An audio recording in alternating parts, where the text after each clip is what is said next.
sending in doon jika kidunsun akan la sa ilong joy paten sate tin nanam ne lungel amai ko ran adiklok ni na akan na sa ilong sa ine mai chun ipate ubi ahoy pe ahat pe ani pe ne odi pe ina yesu inna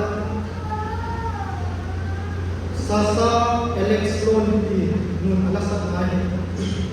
The older I get, the more that I see my parents are not heroes. They are just like me. Yung hangit numin inulay pa pati ay pa ay ho ka ba yung lero sa tayo with heaven. Illa paten at sa ating wabi ang hangit.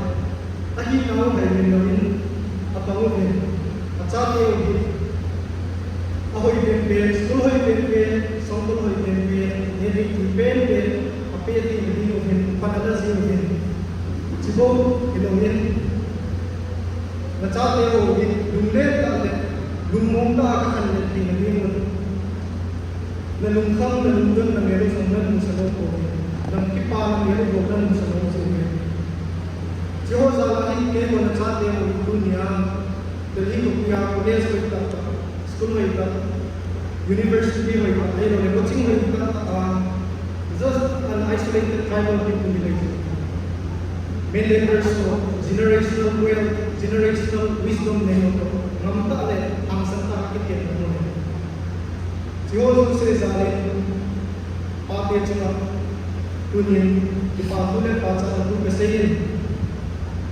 चीजें चुन पाते दुनिया पाम की कोमोजो से You deserve to become our superheroes. Pati mo request ka bono ni. Tuni video so say pati lang yun. 1 2 3 2 Thank you our superheroes today. Na 1 2 3. Thank you our superheroes. Paumin. Abang ni kasi mo tuwa din. Fatherhood chung sa akin. Fatherhood di paten Vietnam ni kamuhin. Karahin biblical fatherhood din khatwa chhe cultural fatherhood din biblical fatherhood din thale biham se tile bible ne se ni pa khat ki biham lam pangahin chichu character koi mo ben karahin spiritual leadership in the family yahin thagaw ma in sumi be lam ka na ahe cultural fatherhood din thale society ase ni pa khat kita ahi sila yang character ko mo ni pabera lo hina house na ahi lo ne chape to kuni man mo ka mo ni dunia ka chi ka se mo na cho ni le sila yang pa ki ko mo so se both biblical and cultural fatherhood knowledge the fulfill so ma mo ve ni no asi cho ni le culturally ai le akhat la pa ko so se ei mu chane athen ba ko nazalin gria service in so ke ve aban le family cha te mo to home te mu ve cha te mo so se school mai ta facilities ko na pe na kai ke na chan ve pani na ve aban le a daily essentials of the meaning thing te ni ko yu ve aban le weekend so le cha te mo to phat mo si ve so ke to no me ji chun pa te mo so se chuna Patukan sekilin. Situ kasekung nahi le. As a father, you have fulfilled what society expects from you as a father. Social expectations also fulfilled. Semua zalim mati, semua zalim patu kasekilin. Biblical fatherhood na panggitan le. Spiritual leadership, character apa yang mau kita kerjain. Situ tiada untuk paten.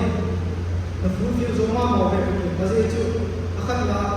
Sila mo na yung pati ito sa inyo na hindi mo paharule topik chong season na dyan kuman team na kamusin jitu ay in supay chan kuya koy mo na nasip ko sa ito jitu na jitu ay pati hindi na sa spiritual leadership role din na zo ko ka ito ito na patukan sa ikin ano yung pera sa ikin natin some days in pati yung initiative na natin Gari, may mga gari ng photo. Ayun, ऊपर booking na bukin. lazina chawo ko family ho to asat tada pung no hin chilai no ki om ding sunday se no pung no chi song chu anyo pe na se na spiritual leadership role nang kai na la ro te ge den chu ma sa ba ko se ki le chi aba le chi chu ka se ji lai ka lo me la ki kan ki lo mars ka pa te no ke ke lo gulsa garden pa te no la na sa chu pe nalaso kasi tapos smart na social karaktaan sa amin kanang kaya ki pa housing nung ka katawin yung kanlay tutu kasi nung nahila kakibro ng nahil backward siya ham makapihapon youth ho kahilo na nung dia mo nasa kamong musing kinapate mo nasa kamukapon tutu kaya nga first time pate nasa kamuna sa mga email nila kanang kaya ki pa housing kanang dia lang at sulit sila ita at pagka yung mga tunga pagka yung nala asa ibig iti ayun sumutunong kadang tagaw siyang sahin ayun sumunong sahin yung kagyarin iti pamamasin dito kasi yung na tuwa nila at yung spiritual leadership role mo na so okay natati ang ating example kata sa nansa kiwen yung doon sa ating tungo sa very important say about the spiritual leadership role say na yung nude yung impact sa iyo pati pa sa ating ko sa nude pa hindi ka din pati buling ta sa at pa sa ating naging nude yung impact pa sa atin diyan so nude pate गाड़ी तो होती है कभी भी हाथ नहीं खसी होती ब्रेक नहीं लगती आई लोग कभी भी गोल खसी होती जिससे लूटे यहाँ लोग पते हैं सुबह होते आई लोग यहाँ लोग पते हैं ब्रेक पते हैं मिस होते जो सारा ही पते हैं बुरी होती जिससे जो लूटे सब पता लगते हैं अब आले spiritual leadership की बात है इन सुन family ही आजो इन को है ही को बच्चा का है family की पाही वाला अल्लाह अल्लाह का है नूही अल्लाह अल्लाह का है पावो इन अल्लाह साथे family ही अने तो थे को बाहर को किंदा किलुतो का नूले पाए लगाओ न जातो पर में इन सुनाही तो नाम दिने हम तो नाम दिने अब आने जाते समझे sadang nagawa sa pagdingin apa natin sumayi pati noy na kinang pandiri sa dunia pati pati ko sa mga dunia sihi tempat kasi nomin sihi sun bulit pa so challenge sa nomin so ahin apa na katsay dingin pati din na kasi nomin pati din na kasi pati ayin ba so alin at pin alam dangin mga bolang it na to pinapili ko bolang mo so mga mo ikara I love you wait mo na so hindi mo kasi kila pati isipin mo I love you at so anti kalo sa community kila so ipin apa to ikan minsan anti bawo kaya mo ay hindi mo meron yung sisipsan pati ito sa akin pati ang kasama ng chat na chumbo ke panukan sa European about the key personal experience na kinsail ang pati ng kinsail football tournament at kasaw sila yan at yan kinsail na sa first alawin ipawal na rin status sa prize na yung kakilala organization congratulations ipatuwa sila hindi kapag kalima din so yung mga prize mo kung kakena guard pakiburo ito boy angin dengan boy epawa ko ibuzia nakena guard pakiburo halan din si pere ito o bakit nahi alam na ako pito yoy joy na pati kasi ito pabeli na mo to pabeli ang ibat na bakit nahi ito ba pwedeng ko si ito pati mo sila ay bago ko pati mo so say Macam ini tahu alam dengan aku bingung mau apa mau abang mencoba isi selain selain itu mau selesai Pani kanai pani kalau boleh semua. Pakat ini pun. Kita ni pun pakat ini pun. Itu ilmunya pun. Ama iho kita manfaat naik pun. An ini pun. Ama bawa ini ama bon bawa ini itu masih normal. Ama pun main pun dengan bocor macam bon pun. So saya tahu di main itu boleh. Cepat bawa makin lumbia apaan? Ngai masih ada orang adalah koi dia ada orang. Itu mikir tahu ngai itu boleh latihan ini. Itu lumbia ngai demo itu orang lumbia koi dia harus seperti dia itu. Kesini normal.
relationship Isinya memang dengan keumaran mereka. Siapa nak kita nusi di kopi. Amin itu tak ada kan mungkin ada kecil juga sih soal kita dengan ayah khas kasih yang bermaksudnya Patini, lungsit lagi, lungsit negatif patini Allah Subhanahu. Apa aku nahin? God is love, is the Bible. Aku tidak jadi kita yang orang itu macam. Family yang mencari. Asyik itu jadi lungsit lagi lungsit tu. Yang punya lungsit dia berarti macam. Kau hambat, jadi pada waktu itu kami cakap lungsit yang tu. Evangelist let alone kain.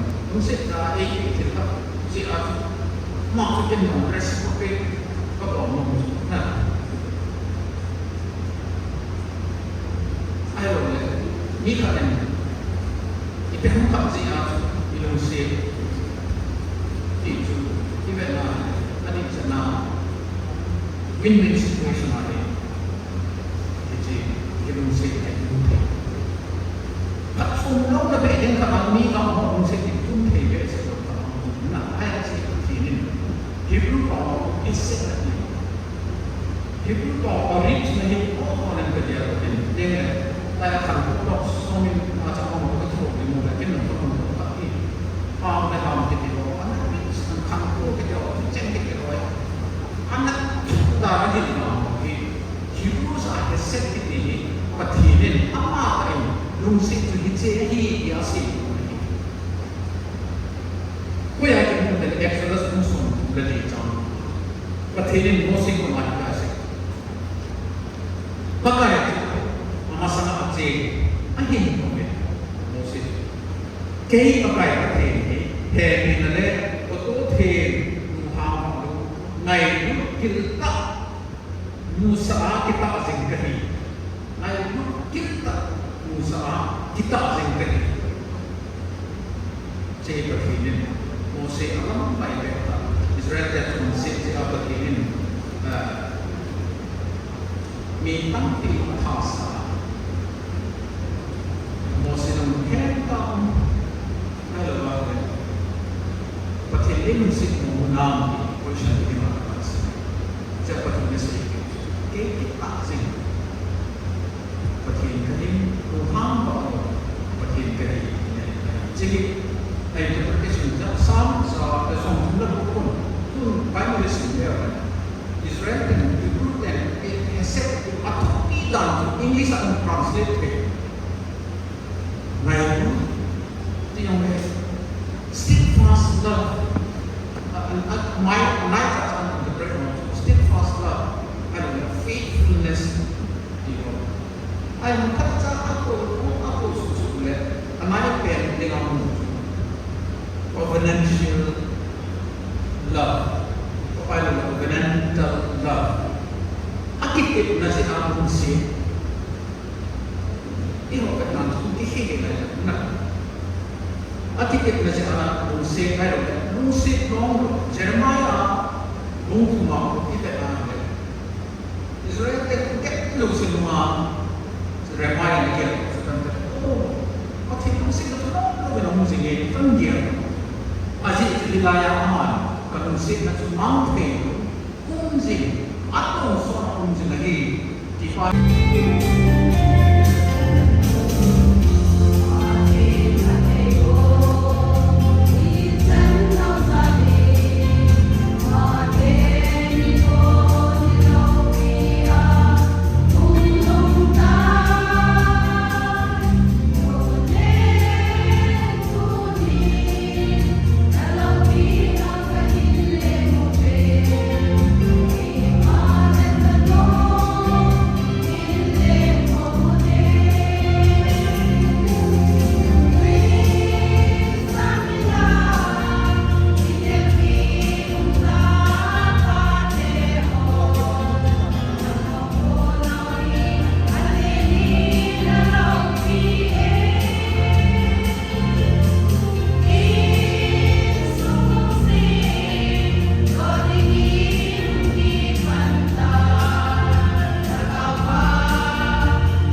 Tuni birthday ni pun nong lagi ada. Birthday also say Happy Father's Day. Kalau me program tu nomi salah satu orang kita mungkin anu mama zene. Tuni kuat apa tu sendiri ni tiada cun. Tentang ni jauh le mainly dunia kita tu sendiri ni. Nute ho tuni kuat. Birthday orang先来关于这个的，有这个的，长大，把出生的话还没一点，这些人啊，从前的话是，apa nak planning, yo bungo, the worship service, women fellowship, lam kai ho, itu bang initiative na, itu bang saya sahaja orang gila. Part ini boleh nuti ho, program ini yo. Nuti also set itu sana lah dia. Nuti ni boleh pakai ho. Program kami boleh lah kami lah dia ho. Heci inisiatif ho women fellowship dalam kaitan ini, men fellowship dalam kaitan ho ini. Kita akan coordinate dan boleh. Why tak mobilize na boleh juga. Ini cium ini. Tu ni poin. Also settle lagi. Women fellowship dalam kahwin also settle. Mereka tak also settle. Oh, jauh cuma buat also settle. Jadi mana sangat sejauh lo kain pombe dicuci. Sejauh le, waktu waktu ni, anu deho, tempat deho, tidak ni doktor bah, ni apa kita sehat bah. นี่คือเขาบอกว่าว่าที่เราเองที่จะเองจะเชื่อมันเป็นอะไรหรือเปล่าซึ่งนู่นที่ว่าที่ถูกที่จะไล่ว่าเราเองสุดที่ลีดกันบอกที่ใกล้น้ำไก่ที่ที่มีสิ่งนี้นู่นที่ว่าจะมาบ้านอาสมนี่ที่ถูกมีสิ่งนี้นะที่ว่าก็ให้รู้จุดว่าน้องอาสมที่ว่าจะตัดเลยรู้ตัดสตาร์ Ini gurusin ini, menfelasi mengaku nak aku saya nak desa nak period nak request kan boleh jadi ini saya kira macam ini yang ada ini saya kaya boleh aku saya punya perkhidmatan lebih nak